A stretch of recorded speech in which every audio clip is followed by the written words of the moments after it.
olvidamos de lo más importante. Y esto sucede muchas veces en los matrimonios. Yo lo voy a explicar porque lo vais a entender muy bien. Oí hablar a una señora que contaba con lágrimas en los ojos que llevaba 40 años casada. Ella decía: mi marido me es fiel, mi marido es responsable, cumple con sus responsabilidades, comemos juntos, cenamos juntos, dice, pero no tenemos comunión. Él no habla, no lo conozco, él es seco, dice, y eso produce un dolor en mí. ¿Cuántos matrimonios viven bajo un mismo techo? Hacen cosas juntos, pagan juntos una hipoteca, crían juntos a sus hijos, pero pierden la intimidad, esa relación de tener esa relación tan cercana, tan íntima, donde tú te puedes desahogar, donde tú puedes hablar. Y eso muchas veces se pierde en los matrimonios y se pierde con Dios. Y muchas veces vivimos los matrimonios y la relación con Dios muy por debajo del nivel que Dios quiere. Yo quiero hablar algo sencillo hoy, pero algo profundo, porque si nosotros no entendemos el corazón de Dios, la vida cristiana se nos puede convertir en una rutina, en una religión. Y muchas veces los afanes, las prisas, los quehaceres, el trabajo, las presiones, nos hacen que nos olvidemos de lo más importante. Y podemos cometer el error de estar sirviendo a Dios, de hacer muchas cosas para Él, pero que Él no sea el primero, de no disfrutar. Tú puedes hacer muchas cosas para tu marido, hacerle la comida, limpiarle la casa, o tu marido puedes hacer muchas cosas para tu mujer, ir a hacerle la compra, hacer los papeles del banco, pero no tener lo más importante, que es esa intimidad, esa relación cercana. Entonces, yo quiero que hoy entendamos, para que no perdamos el norte de nuestra vida cristiana, porque hacer cosas para Dios no necesariamente quiere decir que yo estoy teniendo una relación íntima y en el centro de su voluntad. No podemos olvidar lo más importante. En Apocalipsis 3:20, Jesús dice: he aquí yo estoy a la puerta y llamo. Si alguno oye mi voz, oye, y abre la puerta, dice, yo entraré a él y cenaré con él y él conmigo. Cada vez que tú veas en la Biblia la palabra mesa, la palabra cena, quiere decir intimidad, comunión. ¿Con quién cenas tú? ¿Tú cenas con un extraño? Tú cenas con una persona cercana a ti. Y a veces se nos olvida que nosotros somos el templo del Espíritu Santo, es decir, el Espíritu de Dios ha venido a morar dentro de nosotros. Eso es un milagro. Él ha venido a morar en mí, que soy imperfecta, pecadora, tantas cosas, pero Él ha decidido hacer su morada en mí. Y muchas veces nosotros no somos conscientes de la presencia de Dios. Y vamos de aquí para allá buscando, deseando, anhelando, ¡ay, que venga el ungido, que venga, que el pastor ore por mí! Y no entendemos que lo tenemos a Él. Y no valoramos la presencia de Dios. Yo estoy hablando no de conocimiento. Yo he visto gente en la vida cristiana con conocimiento aquí, pero carece de una vida de experiencia con Dios. Y el conocimiento te das cuenta que no llega, sino lo que llega es la experiencia que tú tienes con Él cada día. Y esto se ve en los detalles pequeños. Muchas veces no valoramos. Por ejemplo, ¿cuántas veces vas a coger un tren, un autobús, y tú estás orando porque llegas tarde y ese tren llega con 2 minutos de retraso para que tú lo cojas? ¿No os ha pasado? Pequeños detalles, un día dices, ¡ay, cómo me apetece un chocolate! Y a los 5 minutos llega una persona y te dice, te traje bombones, o ¿quieres un bombón? Eso es Dios. Esta mañana yo le dije, Señor, no estaba segura si había puesto bien la alarma, porque el domingo como que a veces no me suena, no me aclaro con el móvil. Y le dije, Señor, pero despiértame tú antes de que suene el móvil. Y 1 minuto antes de que me fuera a sonar el móvil, yo me desperté y yo quería como volver a dormir con esa pereza. Y el Señor me dijo, pero tú me dijiste que te despertara. Y cuando miro el móvil y digo, falta 1 minuto para que suene, y Dios me despertó. Y la presencia de Dios a veces son cosas pequeñas, pero que nosotros no valoramos. Y lo puedes experimentar en tu día a día. También la presencia de Dios está cuando quieres coger el tren y lo pierdes, como me pasó a mí esta semana, que de la ira que me dio. Entonces, cuando tú vas estresado, vas corriendo y de repente ves el tren y por 5 segundos lo pierdes, también ahí tiene que estar la presencia de Dios para calmarme, para decir, no pasa nada, Señor, espero aquí en la humedad del día 20 minutos esperando el siguiente tren, llego tarde a la célula, pero no pasa nada. También ahí está Dios, también ahí su presencia me ayuda, ¿vale? Entonces, yo quiero que hoy nosotros diferenciemos entre lo que es la omnipresencia de Dios y la presencia manifiesta. ¿Qué es la omnipresencia de Dios? Lo expresó muy bien David en el Salmo 139. David era consciente de que Dios es un Dios que puede estar en todas las partes a la vez, al mismo tiempo. Dios puede estar hoy aquí y Dios puede estar en China, ¿vale? Dios puede estar obrando exactamente a la vez. Y el Salmo 139, versículo 7, dice David, ¿a dónde me iré de tu espíritu? ¿Y a dónde huiré de tu presencia? Si subiere a los cielos, ahí estás tú. Y si en el Seol hiciere mi estrado, he aquí, allí tú estás. Si tomare las alas del alba y habitar en el extremo del mar, aun allí me guiará tu mano y me asirá tu diestra. Si dijere, ciertamente las tinieblas me encubrirán, aun la noche resplandecerá alrededor de mí. David era consciente de que Dios estaba en todo lugar. Pero otra cosa diferente es cuando tú tienes la presencia de Dios manifiesta en tu vida, ¿vale? Y esto es cuando Él se manifiesta en las diferentes facetas de su carácter. Hay que aprender a lo largo de la vida a conocer a Dios en las diferentes facetas. Dios es Padre, Dios es proveedor, Dios es a veces Padre que disciplina y que castiga, Dios es paz, Dios es fuerza, pero según tú vas dependiendo de su presencia, tú vas conociendo a Dios en las diferentes facetas. Abraham, por ejemplo, conoció a Dios como Padre, conoció a Dios como proveedor, conoció a Dios como el Dios de los milagros que le dio un hijo cuando era imposible, pero Abraham practicó esa relación con Dios. Dice que Enoc caminó con Dios, dice la Biblia, 2 veces, dice en Génesis, y dice que Enoc no murió. El primer caso de arrebatamiento lo encontramos en Enoc, dice que Enoc lo llevó Dios. Un día Enoc iba caminando con Dios, tenía una comunión tan íntima que de repente un día Dios hizo, ¿te vienes conmigo? Era tan cercana la relación que tenía Enoc con Dios. Elías y Eliseo muchas veces cuando ellos hablaban decían, Yahweh, el Dios en cuya presencia estoy.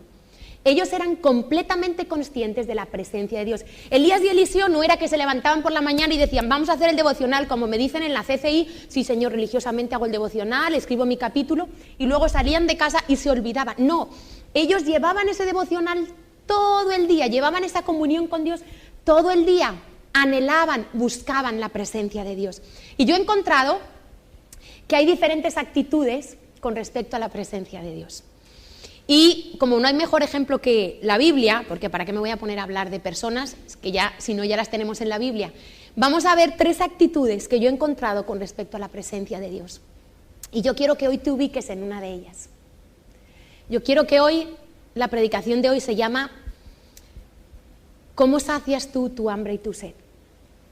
Todos saciamos, todos tenemos hambre y sed. No estoy hablando de hambre física, ni de sed física. Nuestra alma tiene necesidades. Y yo quiero, la pregunta de hoy es, ¿cómo estás saciando tú tu hambre y tu sed? Porque hay 3 actitudes que encontramos en la palabra de Dios frente a la presencia de Dios.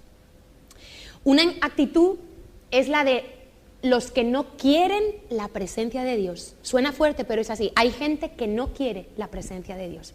Y lo vemos en 2 casos. Lo vemos en Génesis 3, del 8 al 10, si me acompañáis.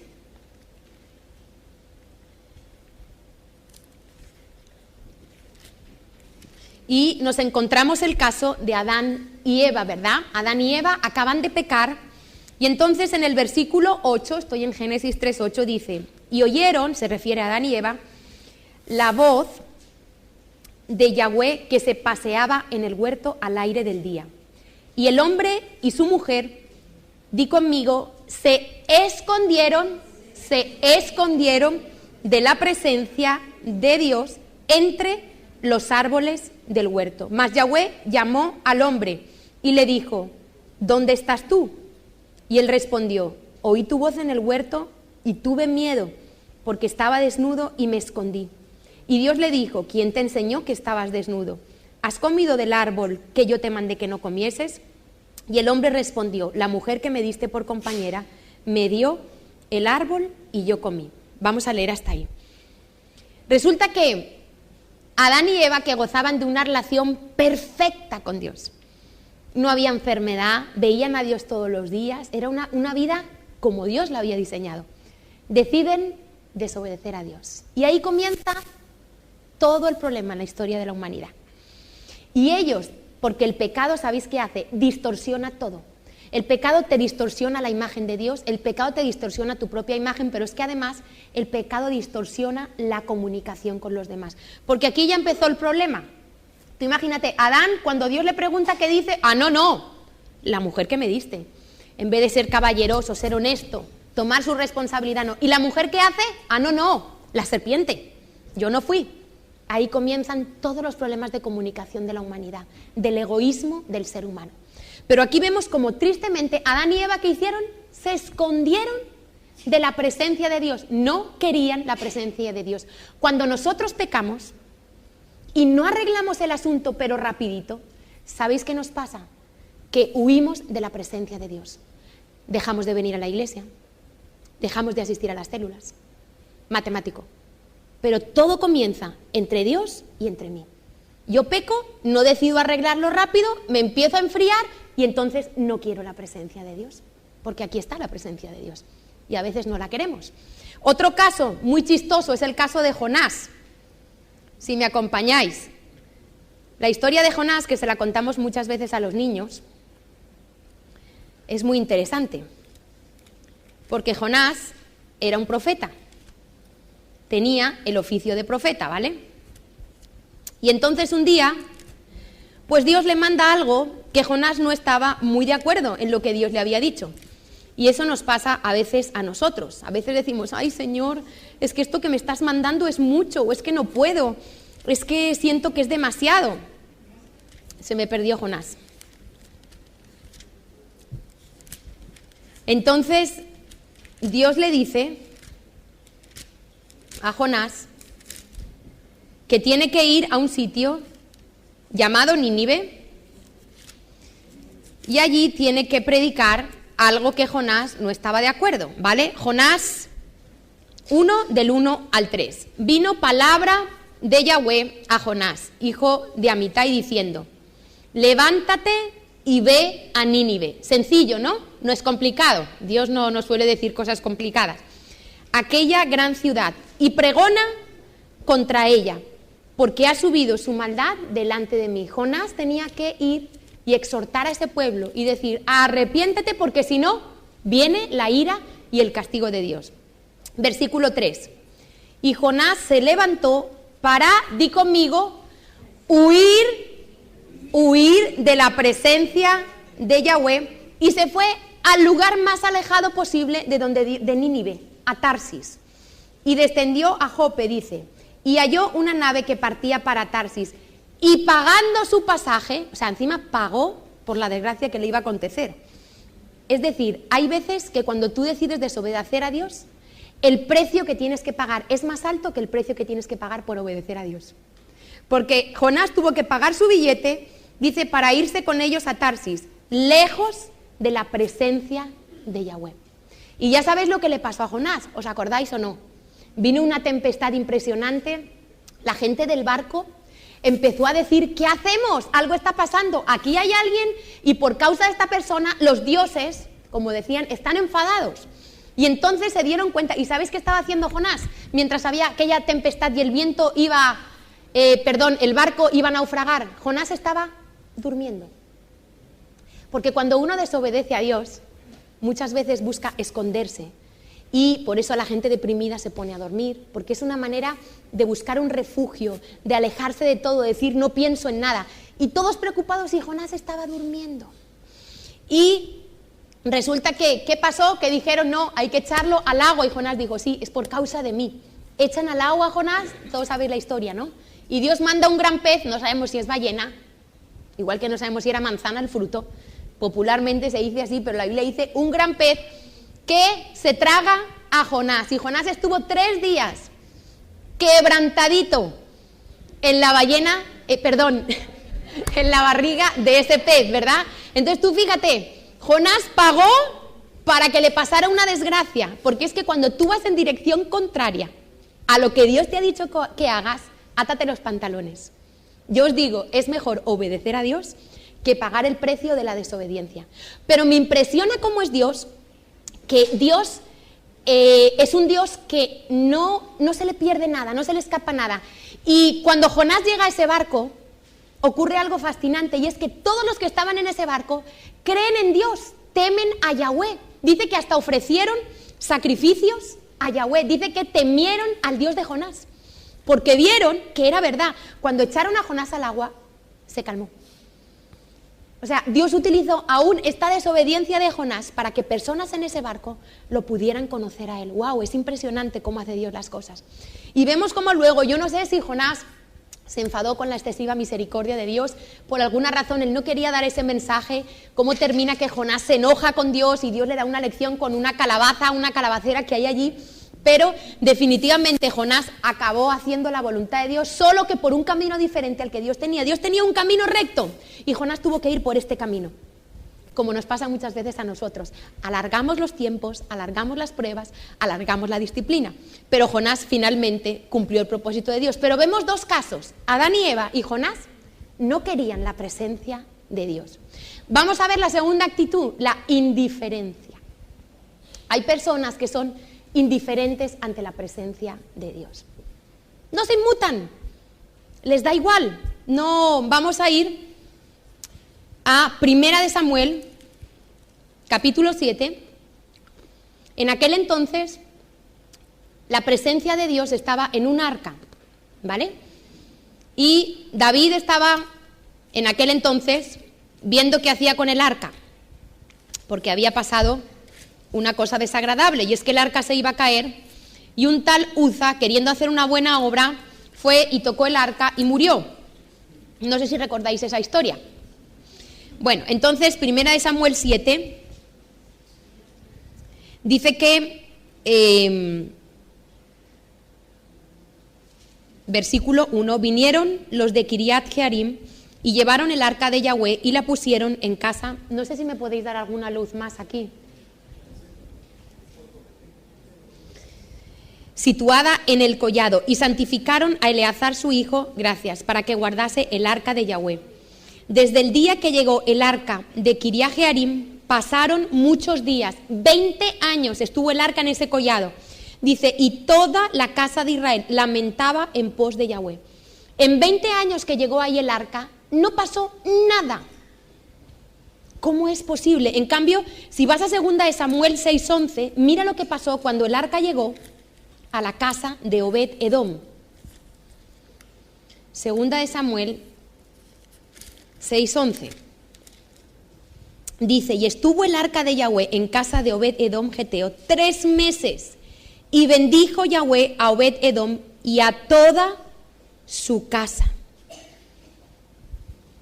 Hubo bendición en 3 meses porque tenían el arca, porque Obed tenía una actitud diferente a los otros.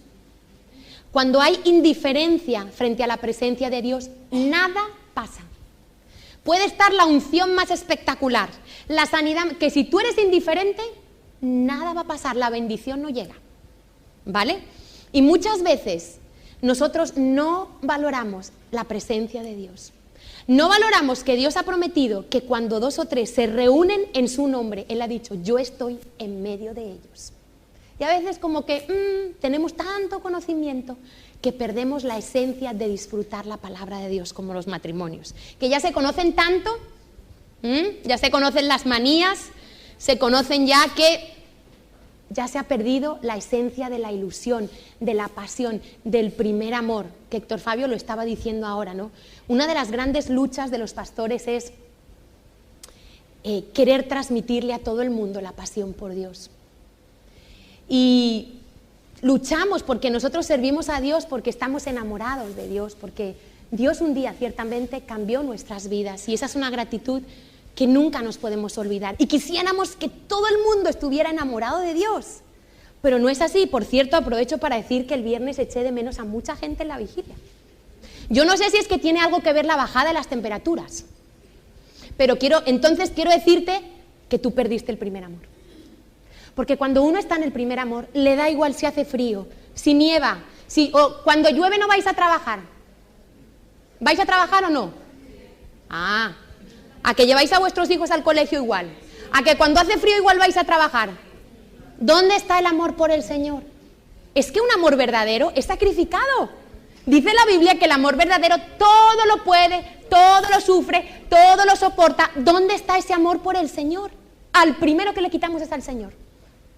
Ay, es que este mes no me ajustan las cuentas, no diezmo. Al primero que le quitamos es al Señor. Queda mal con el casero, pero no quedes mal con el Señor. Y me dio tristeza el viernes, porque yo digo, Señor, qué pena, qué variables somos contigo. Cuando algo ya no se nos ajusta o nos tenemos que incomodar, ahí como que, bueno, no pasa nada. Y para mantener el primer amor por Dios, esto cuesta. La salvación es gratis, te la regaló el Señor, le costó al Señor, pero mantener una vida, como los matrimonios, un buen matrimonio cuesta. Un buen matrimonio no es gratis. Un buen matrimonio no es porque él es muy majo y ella es muy maja, es porque se lo curran. Es porque aman a Dios primero, es porque trabajan el egoísmo, es porque buscan salir de la rutina, buscan tener sus ratos de intimidad. Eso es un buen matrimonio. Entonces, la vida cristiana sin estar enamorado de Dios me parece terrible. Me parece una rutina horrorosa. Me parece que tú puedes llevar una vida de oración y ser un religioso. Tú puedes venir aquí todos los domingos y ser un religioso si no estás enamorado de Dios. Si no eres capaz de hacer cosas locas por Dios, si no eres capaz de sacrificarte, aunque estés cansado los viernes, y venir a la intimidad con el Señor. Si no eres capaz de madrugar, aunque te acostaste tarde el día siguiente. Si no eres capaz de llegar puntual. Tantas cosas, tantos detalles que demuestran dónde está nuestro corazón. Y yo le decía, Señor, ¿cómo anhelamos los pastores que todo el mundo estuviera enamorado de Dios? Y no es gratis, a mí me cuesta. Yo tengo que trabajar muchas áreas débiles en mi vida. Tengo que trabajar mi carácter, tengo que trabajar mis prioridades. Pero yo veo que la gente que ama al Señor verdaderamente elige vivir por prioridades. Y esto se ve en todas las áreas. Yo veo los matrimonios, por ejemplo, que se les olvida la prioridad, acaban mal. La relación con los hijos mal, con el marido mal. ¿Por qué? Porque tenemos mucha presión, estamos metidos en un estilo de vida hoy en día, en el siglo XXI, donde todo es estrés, todo es presión, todo es afán, compra. Ahora llega la Navidad, digo, bendito sea el Señor que nos quitó la tontería de la Navidad. Porque es que yo veo a la gente estresada comprando, estresada, metida en la rueda de la codicia y del consumismo. Y se nos olvida y se nos pasa la vida y se nos olvida lo más importante, que es la intimidad con Dios. Entonces, a mí me encantan las vigilias, porque las vigilias es un tiempo como más informal, de mucha intimidad, donde ministramos a otros niveles, donde hay cosas profundas que Dios puede hacer, y a mí me da tristeza que a veces nosotros seamos tan flojitos, iglesia, y aprovecho para exhortar un poquito, tan flojitos, porque muchos podemos venir y no venimos. Muchos podemos venir, pero escogemos quedarnos en la comodidad del sillón de casa, porque estoy tan cansada, porque he trabajado tanto esta semana. Todos trabajamos y todos nos cansamos. Pero yo quiero decirte, mantén el primer amor por el Señor. Busca, si hasta ahora Dios para ti es aburrido, haz algo diferente, porque Dios no es aburrido. Di, Señor, ¿qué tendré que hacer? Algo diferente tendré que hacer. Porque la vida cristiana que Dios diseñó es una vida maravillosa, no hay otra igual. Pero hay como dos niveles. Cuando tú vives por debajo del nivel que Dios diseñó, puedes caer en el error de volverte un religioso, incluso un fanático. Uno que va dando bibliazos por ahí a la gente, pero que no tiene esa experiencia y esa frescura con el Señor. Y los que estáis casados lo sabéis, a que cuesta mantener ese enamoramiento, ese disfrutar de estar juntos, es que no es gratis. Pues con el Señor también. Pues con el Señor, lo decía Natanael, al principio todos los que íbamos a trabajar, yo recuerdo cuando estábamos en Madrid, madre mía, todos los viernes Carlos se iba con un montón, con el coche lleno de gente y más coches, a trabajar al redil con esa ilusión. Y ahora hay que estar ahí pidiendo, arrancando para que la gente siembre por gratitud en un lugar que Dios nos ha dado para ser bendecidos. Y eso nos pasa a todos, vamos perdiendo el primer amor. Yo recuerdo cuando no me importaba levantarme a las 5 de la mañana y tardar 2 horas en llegar a casa de Quique y Emma para ir a los devocionales. Pero es que no me importaba porque estaba enamorada. Yo anhelaba llegar a esos devocionales, yo anhelaba experimentar la presencia de Dios, yo anhelaba que Quique compartiera algo porque Dios me hablaba. Esa era mi vida, por eso empecé a tener prioridades donde Él empezó a ser el primero. Y no es fácil. Mira, este fin de semana que estaba Carlos con la familia ahí en Madrid, un familiar nuestro empezó a insistir: no, pero que el niño se quede a dormir en casa de no sé quién, para una vez que venís, para la familia, y empiezan como a manipular, ¿no? Y la familia, y que el niño se quede. Y Carlos le dijo: no me cambies los planes, hermano. Ya dijimos que esto era así y que Carlitos dormía en tal sitio y que al día siguiente íbamos a la iglesia. Y le dijo: pareces un dictador. Esas palabras vienen directamente del infierno. Porque el diablo no quiere que Dios sea el primero. Y uno puede decir: ay, pero no pasa nada. Sí, pero sí pasa, porque son pequeños detalles. El día que se te olvidó el aniversario y no felicitaste a tu mujer. Pequeños detalles.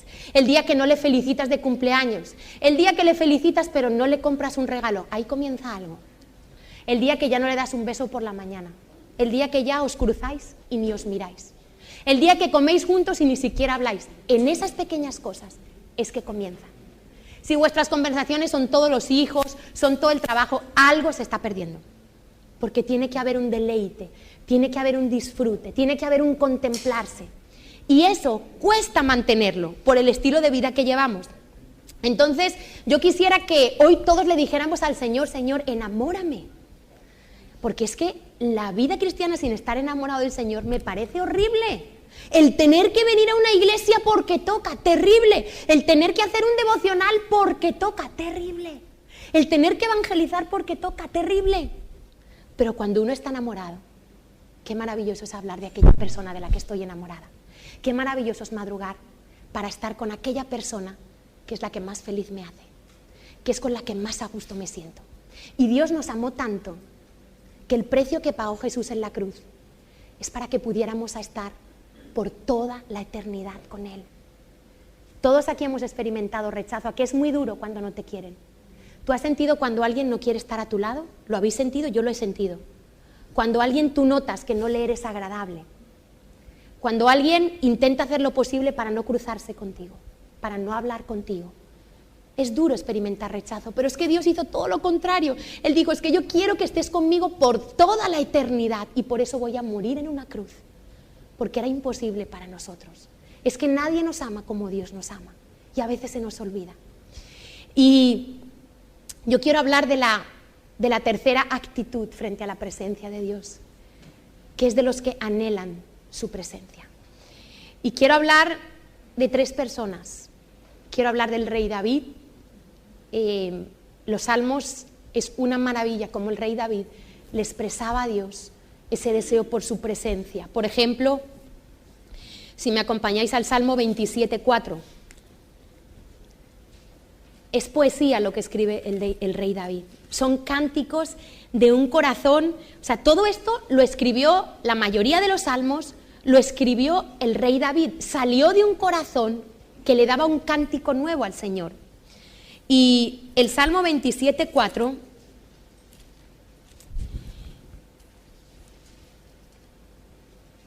dice: una cosa he demandado a Yahweh, esta buscaré, que esté yo en la casa de Yahweh todos los días de mi vida. David era un hombre de prioridades, de principios. Y él dijo: ¿sabes qué? Una cosa es la prioridad de mi vida, una sola cosa. No puedes tener 4 prioridades. Dios no puede ocupar el segundo lugar, Dios tiene que ocupar el primer lugar. Y David lo entendió, y David dijo: una cosa he demandado yo al Señor.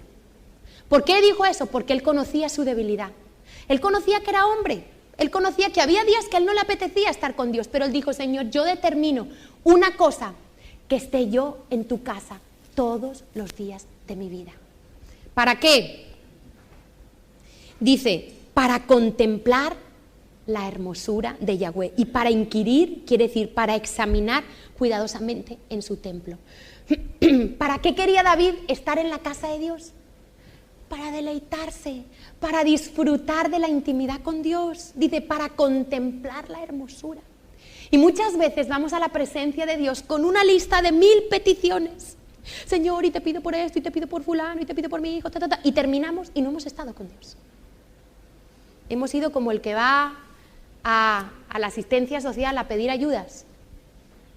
Y no me podéis pagar el alquiler, y no me podéis dar una ayuda, no sé qué, y salimos igual. Cansados, cargados, afanados, porque no hemos estado con el Señor. Hemos practicado algo parecido a la oración, pero no hemos estado con el Señor. Y David dijo, es que yo lo que quiero es estar con Él. Otro salmo de David, por ejemplo, el Salmo 31:20, un poquito más adelante. David sabía, vamos a leerles del 19, dice, cuán grande es tu bondad que has guardado para los que te temen, que has mostrado a los que esperan en ti delante de los hijos de los hombres. En lo secreto de tu presencia los esconderás de la conspiración del hombre, los pondrás en un tabernáculo a cubierto de contención de lenguas. David sabía que la presencia de Dios era un lugar donde Dios nos guarda de tantos peligros. En este caso está hablando de contención de lenguas, de gente que empieza a echar maldiciones, de gente que habla mal. Dice, pero Señor, tú los guardarás en el secreto de tu morada. Y David había encontrado un refugio en la presencia de Dios. Era un lugar de deleite, pero era también un lugar de refugio. El Salmo 42 es un salmo que David es todo el Salmo 42, no lo vamos a leer, pero lo puedes leer en tu casa. 42:1, como el ciervo brama por las corrientes de las aguas, así clama por ti, oh Dios, el alma mía. Mi alma tiene sed de Dios, del Dios vivo. ¿Cuándo vendré y me presentaré delante de Dios? Y en el versículo 11 dice, ¿por qué te abates, oh alma mía? ¿Y por qué te turbas dentro de mí? David se estaba predicando a él mismo. Pero alma, ¿qué te pasa? ¿Por qué estás turbada? ¿Por qué estás angustiada? ¿Qué es lo que tienes que hacer? Espera en Dios, porque aún he de alabarle, salvación mía y Dios mío. David pasó muchos quebrantos, muchas situaciones difíciles, pero ni en el buen tiempo ni en el mal tiempo David dejó de buscar la presencia de Dios. Algunos solo buscan la presencia de Dios cuando están afligidos, cuando tienen un problema. Ahí sí oran, ayunan, llaman al líder, lo ponen en cadena de oración, no les importa. Y parece que relacionamos la oración con algo triste, la oración con algo que tiene que ser amargo. No, la oración puede ser un momento del mayor deleite. Creo que era el rey David también que decía, en su presencia hay plenitud de gozo. Y una de las cosas que carece la sociedad hoy en día española es de gozo.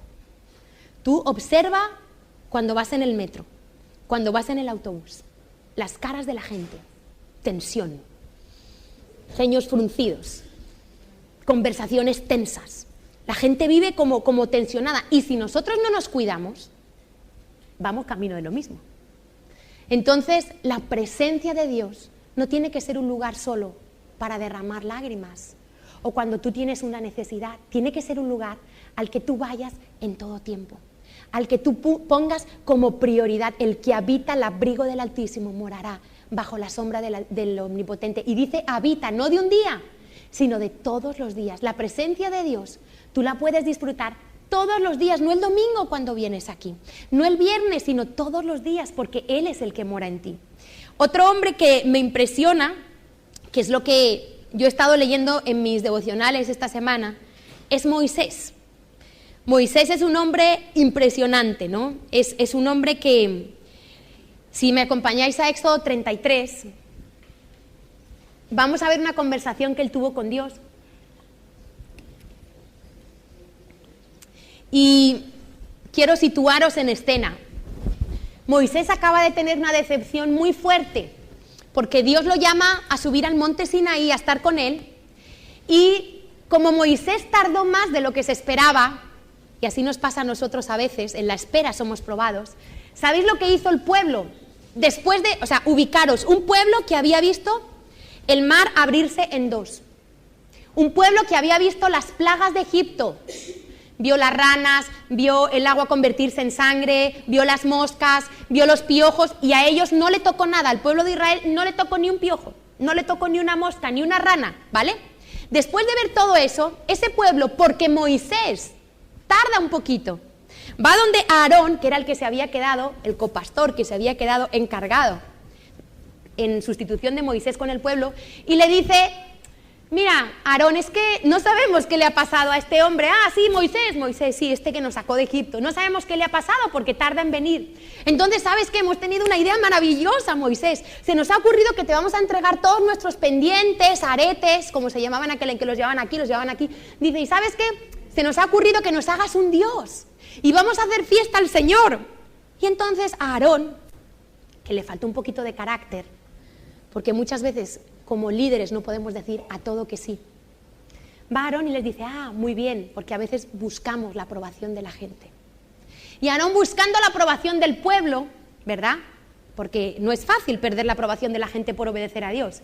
Dice, pues venga, y va Aarón y hace un becerro de oro. Y el pueblo desenfrenado empieza a cantar, empieza a danzar y empieza a pasárselo bien. Me imagino que a beber también, no sé lo que hicieron. Y de repente Dios le dice: Moisés, estamos en problemas. Moisés, todo esto allá arriba en el monte, perdido con el Señor. Dios revelándole las tablas de la ley. Le dice: baja, porque el pueblo que tú sacaste de Egipto, que sacamos, se ha apartado muy pronto de mi camino. Y muchas veces nos pasa a nosotros. Cuando los tiempos de Dios no coinciden con los nuestros, rápidamente nos buscamos otro Dios que sustituya a Dios. Un novio, una novia, un trabajo. Porque tengo que tener un Dios, solo puedo tener un Dios.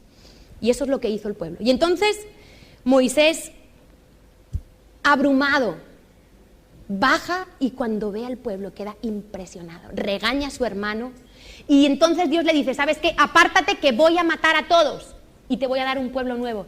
Y ahí interviene el corazón de Moisés, y Moisés intercede y le dice: por favor, Señor, por favor, ¿qué van a decir los pueblos? Tú hiciste un pacto con nosotros. Ah, porque previamente ya Dios les había hablado y el pueblo había dicho: sí, Señor, nos comprometemos a obedecer todo lo que tú has mandado. El pueblo había confesado públicamente que iba a obedecer todas las leyes del Señor. Vamos, lo que le duró esa promesa. Y entonces Moisés clama y dice: por favor, Señor, ten misericordia. Y Dios decide arrepentirse del mal que había pensado. Porque ya sabéis que Dios se sienta, tiene dos tronos, ¿no? Un trono es el de su justicia y un trono es el de su misericordia. Y Dios estaba sentado en el trono de su justicia y el ardor de su ira, porque cuando hay pecado, Dios es un Dios tan santo que no puede permitir el pecado. Y el ardor de la ira de Dios estaba levantando para destruir a ese pueblo a causa del pecado. Pero entonces, debido a la intercesión de Moisés, Dios se levanta de su trono de justicia y se sienta en el trono de la misericordia. Dice Moisés: he oído tu oración y por tu oración no voy a destruir a este pueblo. Fíjate la importancia de la intercesión, que estamos hablando los viernes. Y entonces, en esa situación, Dios le dice, hay una serie de cambios. Por ejemplo, el tabernáculo es sacado fuera. El tabernáculo sale fuera. Sabéis que el tabernáculo era un lugar que Dios le había dicho a Moisés que hiciera, y allí Dios hablaba cara a cara con Moisés y le revelaba cosas. Pero la gente que quería hablar con Dios tenía que salir ahora, porque el tabernáculo, debido a esto, Dios dijo: ¿sabes qué? Yo os voy a llevar donde os prometí, pero yo no puedo estar en medio de vosotros porque sois un pueblo de dura cerviz.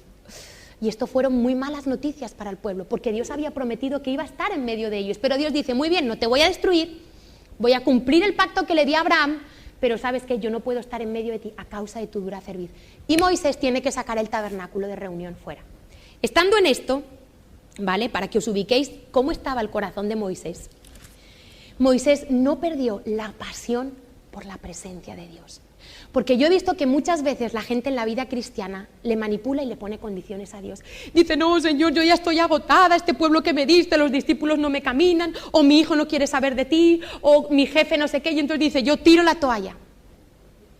Moisés, lejos de hacer eso, todavía se levantó con más anhelo por la presencia de Dios, después de la decepción de ese pueblo que estaba pastoreando, que había sacado de Egipto, que habían visto los milagros de Dios.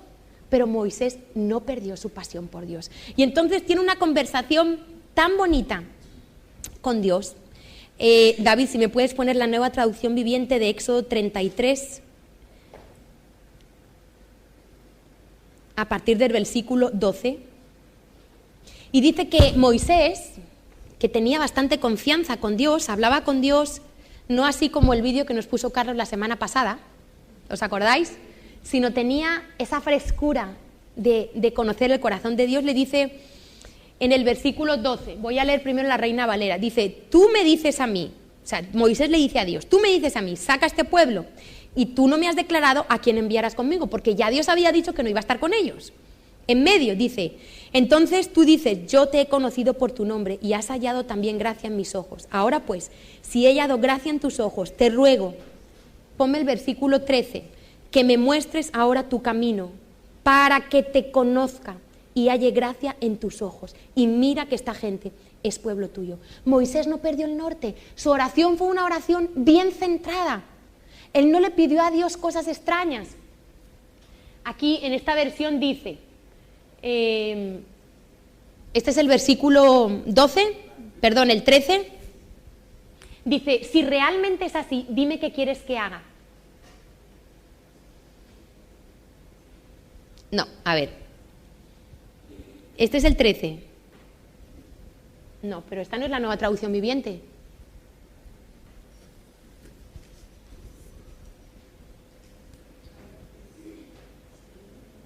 No, no es la Nueva Traducción Viviente.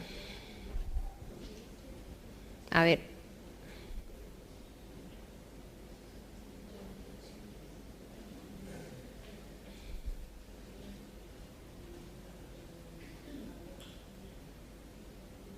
La Nueva Traducción Viviente dice, si es cierto que me miras con buenos ojos, permíteme conocer tus caminos para que pueda comprenderte más a fondo y siga gozando de tu favor. Y recuerda que esta nación es tu propio pueblo. O sea, Moisés lo que quería era seguir conociendo a Dios. Dice, Señor, yo quiero conocer profundamente tu corazón. Ese es el deseo que tiene que haber en nuestras vidas, porque conocer a Dios lo es todo. Conocer a Dios en su presencia nos cambia todo. Nos permite ver las cosas de otra manera, abre nuestros oídos, abre nuestro entendimiento, cambia nuestro corazón. Y entonces aquí viene una frase que hemos oído muchas veces. El versículo 14 le contesta a Dios, mi presencia irá contigo y te dará descanso. ¿Sabes cuál es el descanso de los hijos de Dios? La presencia de Dios. No es dormir, no es irse de vacaciones. Está bien dormir, está irse de vacaciones, bien irse de vacaciones. Pero tu verdadero descanso para tu alma es la presencia de Dios. Y por algo Dios le estaba diciendo esto. Porque, ¿qué traducción era la que me habíais puesto antes? Por algo, porque Moisés iba a necesitar descanso. Porque Moisés iba a tener que pastorear un pueblo de dura cerviz. Y yo me quito el sombrero con Moisés. Por eso Dios le dice, no te preocupes, el secreto es mi presencia. No te apartes nunca de mi presencia irá contigo y te dará descanso. Y las palabras de Moisés le dice, si tu presencia no ha de ir conmigo, no nos saques de aquí. Moisés no buscaba la fama. Moisés dice, los milagros son muy lindos, son muy bonitos, pero Señor, yo te quiero a ti. Yo he visto tus milagros, Señor, pero yo lo que quiero es tu corazón, yo lo que quiero es tu presencia. Y más adelante, en el versículo 16, en la Nueva Traducción Viviente dice, ¿cómo se sabrá que me miras con agrado a mí y a tu pueblo si no vienes con nosotros? Pues tu presencia con nosotros es la que nos separa a tu pueblo y a mí de todos los demás pueblos de la tierra. La única diferencia entre cualquier persona que tú puedas coger ahora que pasa por la calle y nuestras vidas es la presencia de Dios. Somos pecadores, somos imperfectos, nos equivocamos, pero tener la presencia de Dios es lo que marca la diferencia para ser un pueblo diferente. Y Moisés lo entendió. Él no le pidió grandes cosas a Dios, él le pidió, Señor, por favor, tu presencia. Señor, no me quites tu presencia, a pesar de que este pueblo ha sido un pueblo de dura cerviz. No me quites tu presencia. Y eso era lo que había en el corazón de Dios. En el corazón de Moisés, Dios entendió que Moisés era un hombre en el cual él podía delegar su autoridad y su poder. Y Moisés era un hombre sencillo, pero dice la Biblia que fue el hombre más manso. ¿Sabes lo que quiere decir manso? Que se deja guiar. Y Moisés se dejó guiar por Dios. Y Moisés nunca perdió la presencia de Dios en todo su caminar, aunque no pudo entrar y tuvo que recibir la disciplina de Dios. En el último momento, Moisés no pudo entrar en la tierra prometida, porque una vez que Dios le dijo que hiciera algo, él no lo hizo exactamente como Dios se lo dijo. Dios le dijo, habla a la peña, y él golpeó la peña. Y Dios le dijo, no entrarás en la tierra prometida. Y Moisés aceptó la disciplina de Dios y murió justo antes que el pueblo entrara en la tierra prometida con Josué. Pero Moisés anhelaba la presencia de Dios. Y quiero hablar por último de una mujer en la Biblia. No sale ni siquiera su nombre, pero son esas perlas que uno encuentra en la palabra de Dios que definitivamente descubre cosas increíbles. Y yo quiero que me acompañes a Segunda de Reyes 4, versículo 8.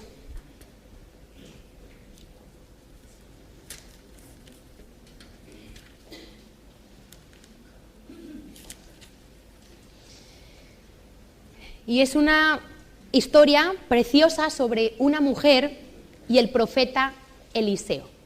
Vamos a leer. Segunda de Reyes 4, a partir del versículo 8.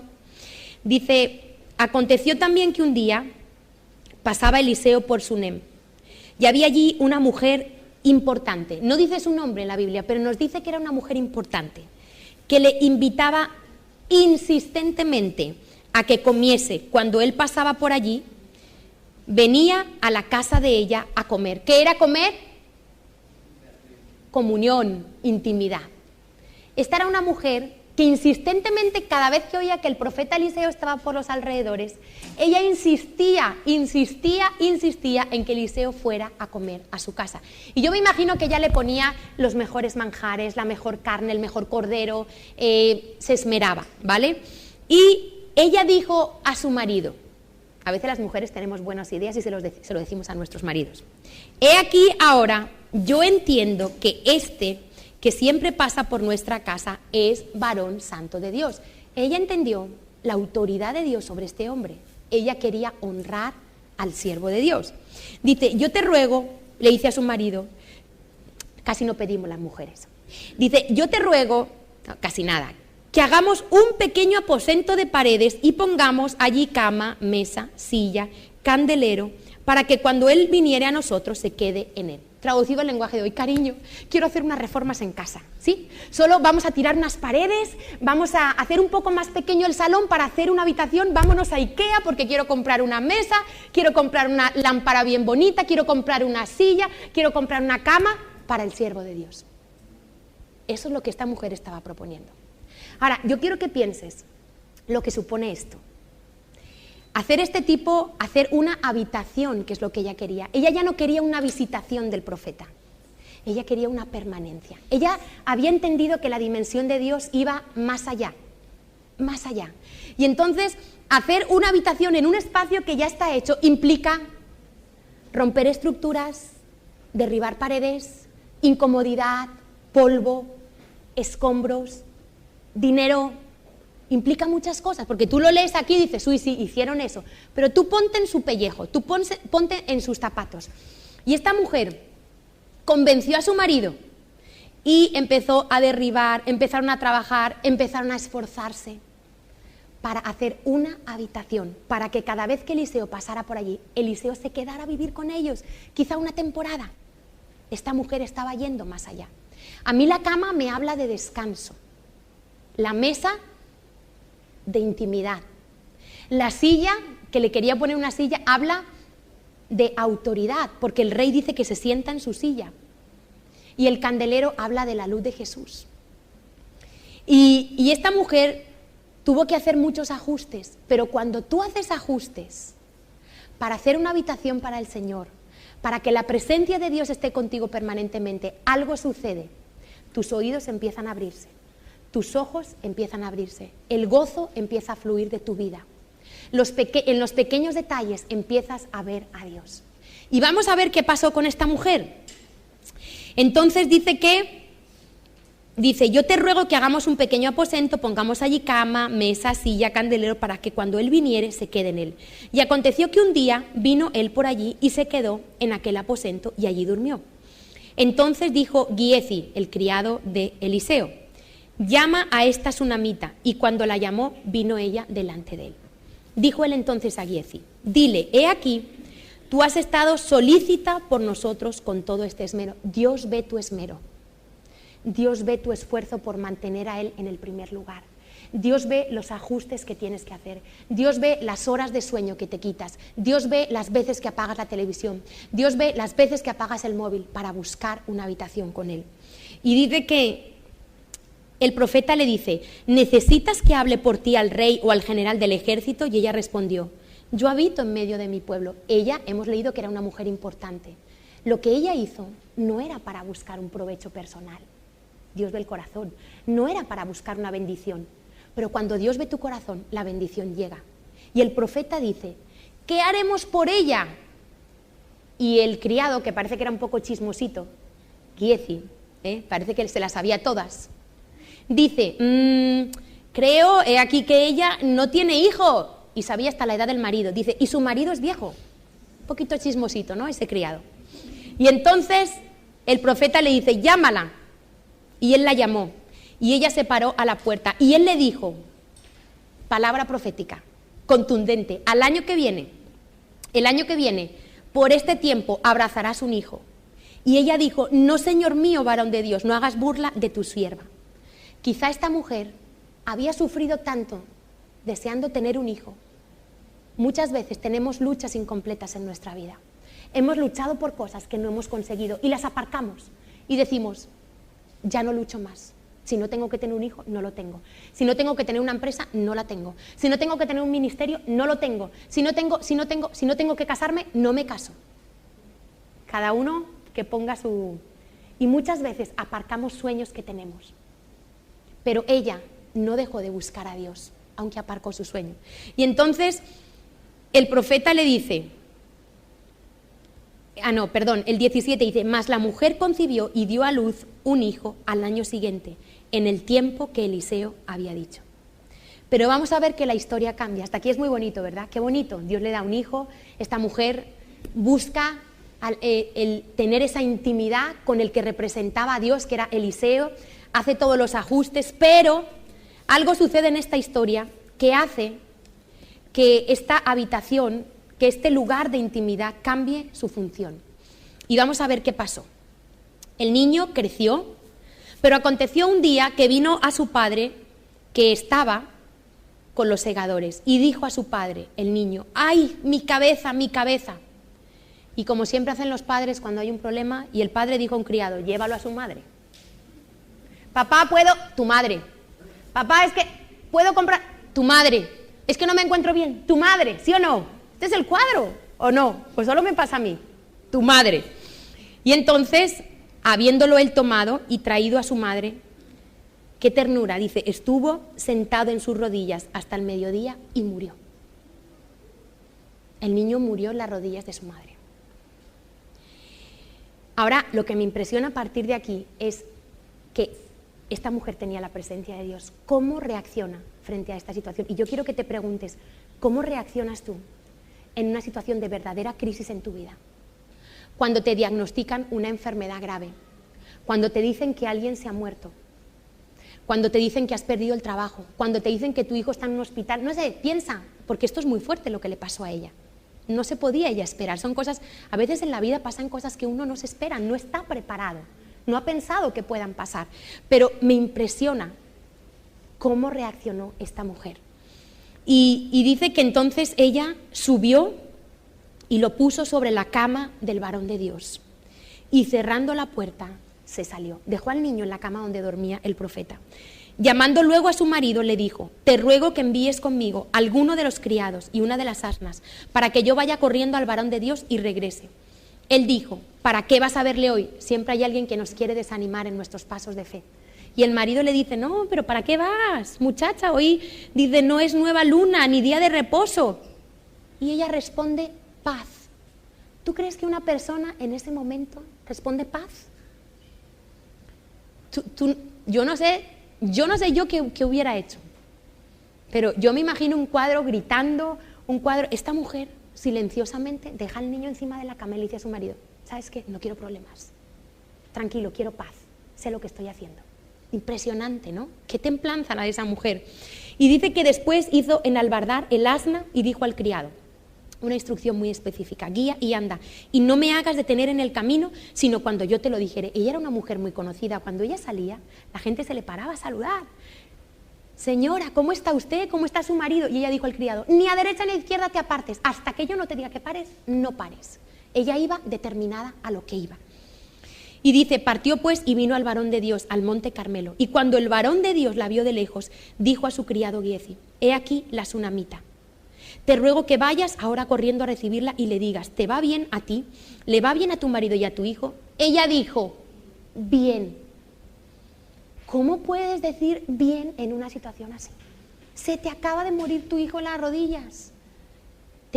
Estaba centrada esa mujer, no dejó que sus emociones la desviaran ni un milímetro de su confianza en el Señor. Y ella dice: bien. Luego que llegó a donde estaba el varón de Dios en el monte, se asió de sus pies y se acercó Giezi para quitarla. Pero el varón de Dios le dijo: déjala, porque su alma está en amargura y Yahweh me ha encubierto el motivo y no me lo ha revelado. Dios no siempre nos dice todo. Y el profeta en ese momento, Dios no le había revelado lo que le pasaba a esta mujer. Y fue un hombre sabio, dijo: déjala, a ver qué pasa. Y ella dijo: pedí yo hijo a mi Señor. ¿No dije yo, no te burles de mí? Y vuelven los antiguos fantasmas. Cuando somos probados en nuestra fe, nuestros antiguos fantasmas vuelven, quieren volver. Nos entran los temores, nos entran los miedos. ¿Será que voy a hacerlo? ¿Será que Dios me habló? ¿Será que Dios me dijo, voy a poder con esto? Cuando vemos la situación difícil en el mundo natural, a veces se nos dificulta ver el mundo espiritual. Cuando el médico te dice, tiene cáncer, y tú solo te quedas con eso, con lo natural. Cuando el médico dice, no hay esperanza. Leí en el Facebook una noticia de una mujer que perdió a su hijo. No he leído la noticia, solo leí el titular, no sé si alguien lo ha leído. Y dice que mantuvo a su hijo 2 horas con él y el niño revivió. Eso es fe. Esta mujer dijo, déjame estar con mi hijo aunque haya muerto. Y entonces esta mujer va y busca al profeta y entonces dijo él a Giezi, Eliseo le dijo a Giezi, ciñe tus lomos y toma mi báculo en tu mano y ve. Si alguno te encontrare, no lo saludes, y si alguno te saludare, no le respondas, y pondrás mi báculo sobre el rostro del niño. Pero va la madre, y la madre le dice, es que yo no quiero al siervo, yo te quiero a ti. Y yo quiero decirte, no busques la oración de los siervos. No busques la oración de la unción, el pañuelito de la unción. Busca a Dios, que Él ha dicho, yo soy tu sanador. Porque mira, un siervo puede orar por ti, pero es así en un momento. Cuando tú tienes tus crisis, tú estás solo. Tu líder, tu pastor no está siempre contigo, pero el Espíritu Santo está siempre contigo. Y esta mujer era como le estuviera diciendo a Dios, no, dice, y dijo la madre del niño, vive Yahweh y vive tu alma, que no te dejaré. Esto es lo mismo que le dijo Eliseo a Elías. ¿Os acordáis cuando Elías iba a ser arrebatado? Y paraban en un sitio y Elías le decía, vete ya, que no sé qué. Y Eliseo le dijo, no me voy a ir, vive Jehová, vive tu alma, que no te dejaré. Es esa determinación de la fe. Que dice, Señor, yo aquí me quedo, o como Jacob cuando luchó con el ángel, no me voy a ir hasta que me bendigas. Y terminó con su muslo herido y quedó con una cojera para toda la vida, pero luchó hasta que Dios le bendijo. Y esa es la determinación que a veces nos falta a los hijos de Dios. Esa fe de clamar al corazón de Dios y decirle, Señor, es que yo no me muevo de aquí, yo no voy a dejar de orar hasta que yo vea esto. Y entonces dice que él se levantó y le siguió. Y Giezi había ido delante de ellos y había puesto el báculo sobre el rostro del niño, pero no tenía voz ni sentido y se había vuelto para encontrar a Eliseo. Y se lo declaró diciendo, el niño no despierta.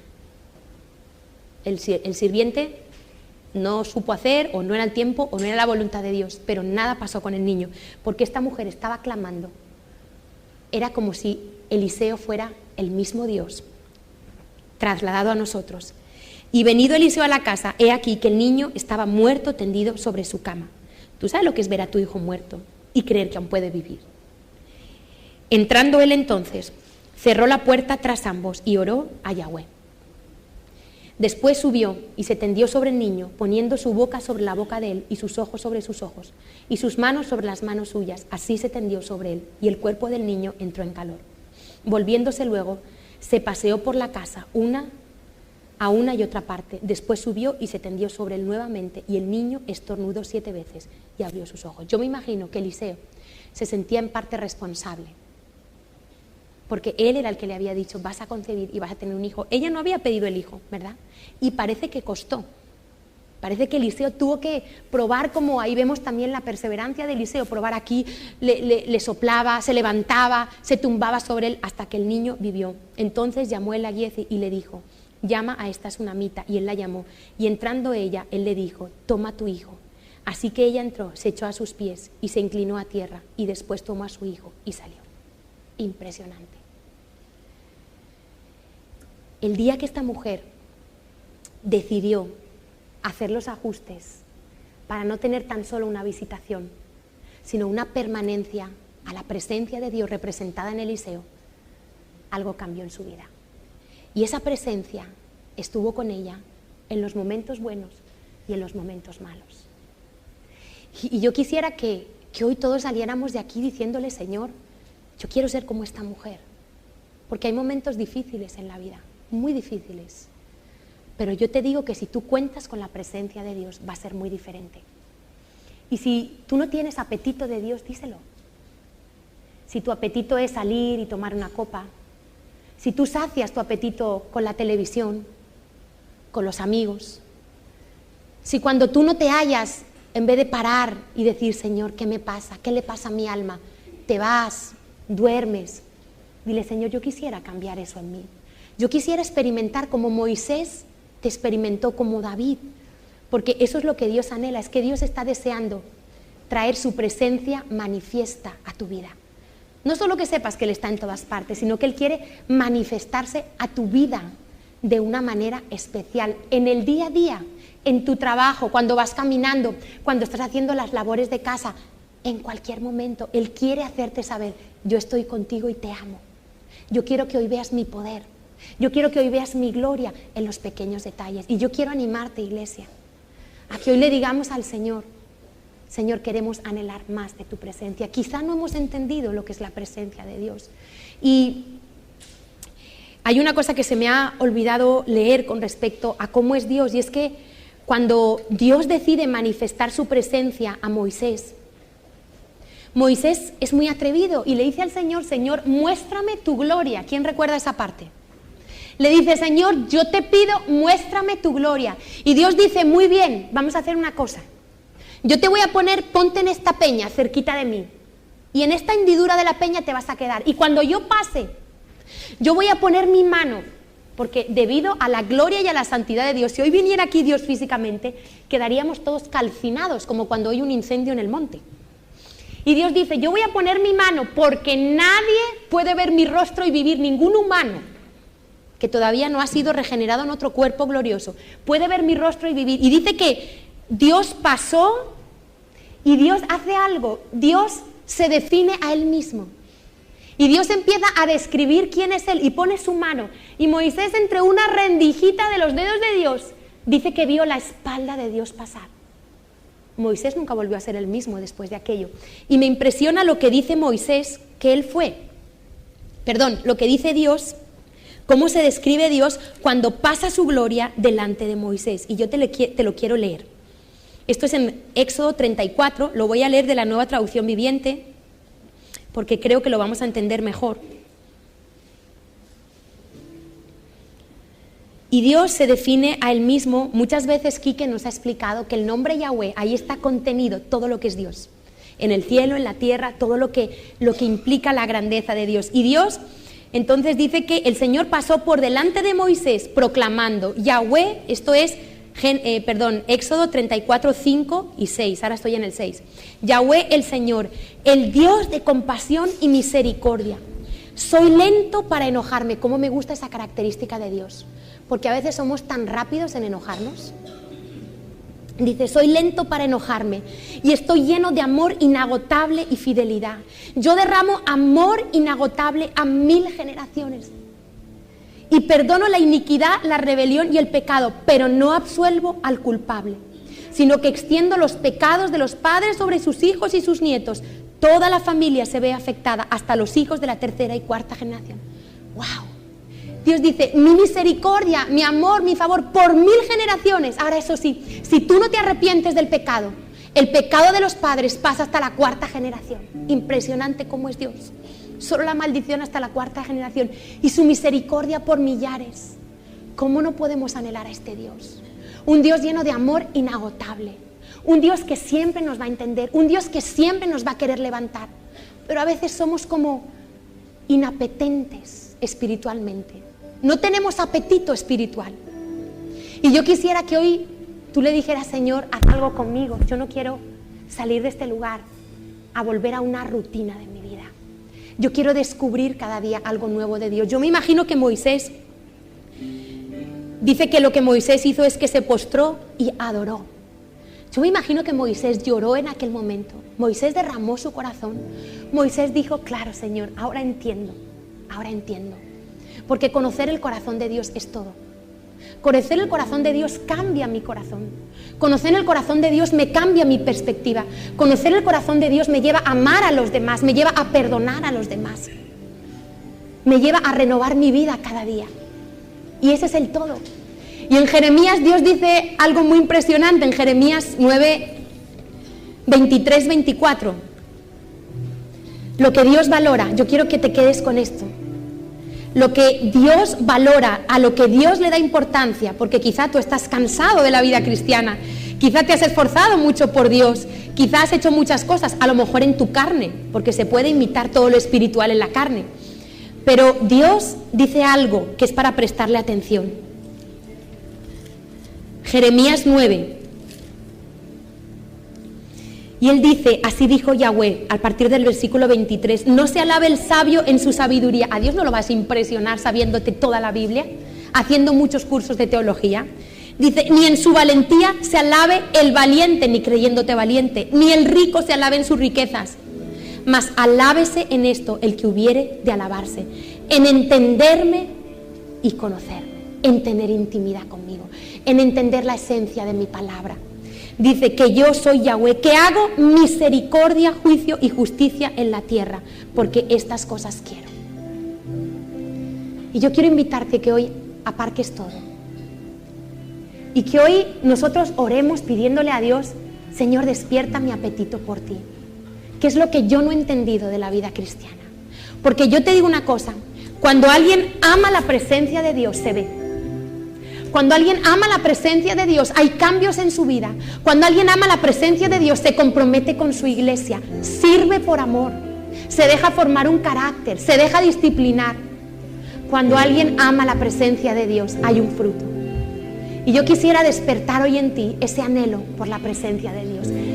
Repito, podemos estar sirviendo a Dios y haciendo cosas para Dios y habiéndonos perdido la intimidad con Dios. Él quiere que tú estés con Él. Él te ama tanto, Él te desea tanto, que es lo que más quieres, que tú estés con Él. No que hagas cosas para Él, eso es después. Que tú hoy lo busques solo por quién es Él. Señor, en esta mañana queremos pedirte perdón, Señor. A veces por nuestra indiferencia a tu presencia, Señor. Porque hemos deseado más tus bendiciones, Señor. Más tus bendiciones que tu propio corazón, Señor. Y hoy te pido perdón por nuestra apatía por tu presencia. Hoy te pido perdón porque a veces salimos de este lugar, Señor, y nos olvidamos de la palabra que recibimos. Y eso es como aquel hombre que se está afeitando, le suena el teléfono, se viste y sale. Y se olvidó de lo que estaba haciendo. Y sale a mitad a afeitar. Señor, pero en esta mañana nosotros no queremos olvidarnos de la palabra, de tu voz profética en este día, Señor. Porque hoy nos estás llamando al lugar secreto. Hoy nos estás llamando a valorar tu presencia, a valorar tu intimidad, a valorar el cerrar la puerta de nuestro aposento y orar a nuestro Padre que ve en lo secreto. Hoy tú nos estás llamando a valorar tu casa, Señor, a valorar la intimidad contigo. Señor, y perdónanos cuando tu presencia no ha sido nuestra prioridad.